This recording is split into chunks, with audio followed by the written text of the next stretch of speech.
नमस्कार मित्रों, विद्या study hub में आपका स्वागत है। मैं सनक सिंह आज लेकर आए हैं आपके लिए बिल्कुल बेसिक से ग्रामर यानी ग्रामर व्याकरण। इसमें हम बात करेंगे एलिमेंट्री नॉलेज यानी प्रारंभिक ज्ञान, जहाँ से एक बच्चा शुरू करता है पढ़ना, वहाँ से हम बात करेंगे। तो सबसे पहले ग्रामर क्या है यानी व्याकरण क्या है। तो व्याकरण हमें किसी भाषा को ठीक ठीक लिखने, पढ़ने व बोलने के नियमों की जानकारी देता है, वही व्याकरण कहलाता है। अर्थात हम कह सकते हैं किसी भाषा को हम ढंग से पढ़ना लिखना, बोलचाल के नियमों की जो जानकारी होती है वही व्याकरण है। आगे चलते हैं। तो इंग्लिश व्याकरण यानी इंग्लिश अल्फ़ाबेटों में 26 वर्ड होते हैं। जो अंग्रेजी वर्णमाला होती है उसमें 26 अक्षर होते हैं, जिसमें 5 स्वर ए ई आई ओ यू 5 स्वर होते हैं तथा अन्य 21 अक्षर कॉन्सोनेंट यानी व्यंजन कहलाते हैं। जिसमें हम सबसे पहले बात करेंगे कि जो अक्षरों से मिलकर शब्द बनते हैं वो किस प्रकार बनते हैं। आगे इससे पहला दिया हुआ है NIV, N+I+V यानी तीनों वर्डों को मिलाकर एक शब्द का निर्माण होता है, तो वहाँ निब बन जाता है। अगले में TAP यानी TAP को मिलाकर टैप। ऐसे ही अगले में BOY बॉय, उससे अगले में DAM डैम, DOG डॉग, अगले में RAT rat, NET net, CAR car. अर्थात अक्षरों को मिलाकर एक शब्द का निर्माण होता है। आगे use of this that and yes no, यहाँ पर अगले स्टेप में दिस और दैट तथा यस और नो का प्रयोग बताया गया है।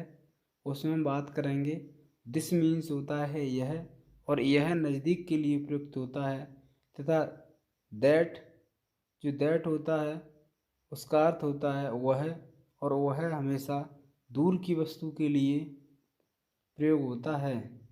और यस, यस मीन्स होता है यहाँ, और नो मीन्स होता है नहीं, यानी नकारात्मक उत्तर के लिए हम नो और सकारात्मक आंसर यानी उत्तर के लिए यस का प्रयोग करते हैं। तो अगले क्वेश्चन में यहाँ कुछ उदाहरण दिए हुए हैं, जिसमें इज दिस अ शिप, क्या यह एक जहाज है। तो हम सबसे पहले पता करेंगे, चित्र में कुछ दिया गया है तो हमें कार दिखाई दे रही है, तो हम यहाँ पर जहाज नहीं दिखाई दे रहा, तो नो में आंसर देंगे, यानी no this is a car. आगे अगला उदाहरण है हमारा इज दिस अ पैरट, क्या यह एक तोता है।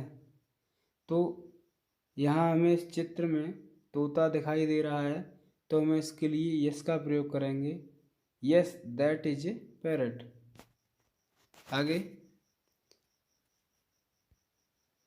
इज दिस अ चेयर, क्या यह एक कुर्सी है। तब हम चेक करेंगे, कुर्सी नहीं है, चित्र में हमें टेबल दिखाई दे रही है, तो हम यहाँ नो का प्रयोग करेंगे, no this is a table. आगे क्या वह एक गाय है, इज दैट अ काउ। तो हम यहाँ हमने चित्र में देखा कि गाय है, तो हम यहाँ पर यस का प्रयोग करेंगे, yes that is a cow. आगे चित्रों में देखने और वाक्यों को पढ़ने से स्पष्ट हो जाता है कि दिस का प्रयोग निकट की वस्तु के लिए तथा दैट का प्रयोग दूर की वस्तु के लिए किया जाता है। आगे कुछ और उदाहरण लिए हैं एक्सरसाइज में हमने, जिसमें चित्र में देखिए और पूछे गए प्रश्नों के उत्तर लिखिए। तो यहाँ पे सबसे पहले जो चित्र दिया गया है वो एक किताब का चित्र दिया हुआ है, जिसमें इज दिस अ बुक, यानी किताब नज़दीक रखी है, तो क्या यह एक किताब है। तो हम इसका आंसर देंगे सबसे पहले यस। अगला इज दैट अ मैंगो, यानी जो चित्र में दिया हुआ है एक सेब, जिसे हम मैंगो नहीं कहेंगे, और वो भी दूर दिया है, क्या वो है? आम है। तो हम यहाँ नो का प्रयोग करेंगे। अगला, इज दिस अ क्रो? तो हमें चित्र में दिखाई दे रहा है कि ये एक पैरट है, तो हम उसके लिए इज दिस अ क्रो? तो हम यहाँ नो का प्रयोग करेंगे। अगला, इज दैट अ बॉय? यानी तो यहाँ पे हमें चित्र में दिखाई दिया है कि एक लड़का है, तो हम यहाँ यस का प्रयोग करेंगे।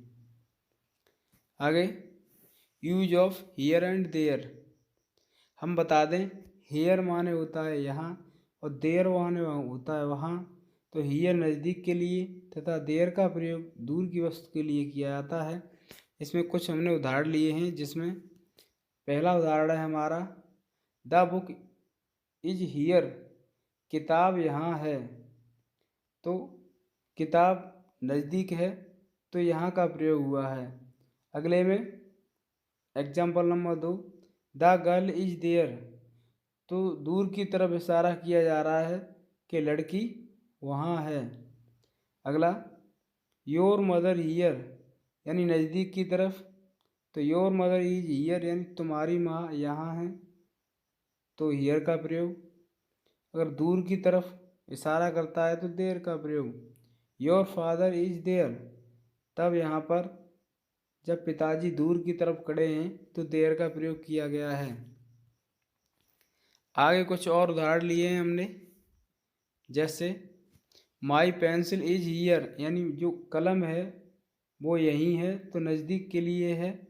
और जब कलम दूर होगी तो योर पेन इज देयर, तो देयर का प्रयोग होगा। आगे और हमने इस एक्सरसाइज 2 में लिया हुए कुछ उदाहरण हैं, जिसे हम डिस्कस करेंगे। जैसे चित्र देखिए और हियर और देयर का प्रयोग करके वाक्य बनाइए। तो सबसे पहले हम वाक्य को पढ़ेंगे और चित्र के अनुसार चलेंगे। द कार इज, कार हमें नज़दीक की तरफ दिखाई दे रही है, तो हम यहाँ हियर का प्रयोग करेंगे। अगले दूसरे नंबर में, द फ्लावर इज, फूल दूर की तरफ दिखाई दे रहा है, तो यहाँ देयर का प्रयोग करेंगे। तीसरा एग्जाम्पल, योर सिस्टर इज, यानी सिस्टर नज़दीक की तरफ दिखाई दे रही है, तो हम यहाँ हियर का प्रयोग करेंगे।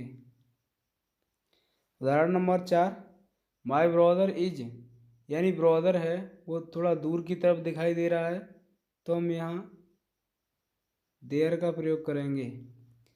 और हमारी आज की क्लास में इतना ही। अगली क्लास लेकर आते हैं हम बहुत ही जल्दी। यदि आप हमारे चैनल पर पहली बार विजिट कर रहे हैं तो हमारे चैनल को सब्सक्राइब, शेयर और लाइक करना न भूलें।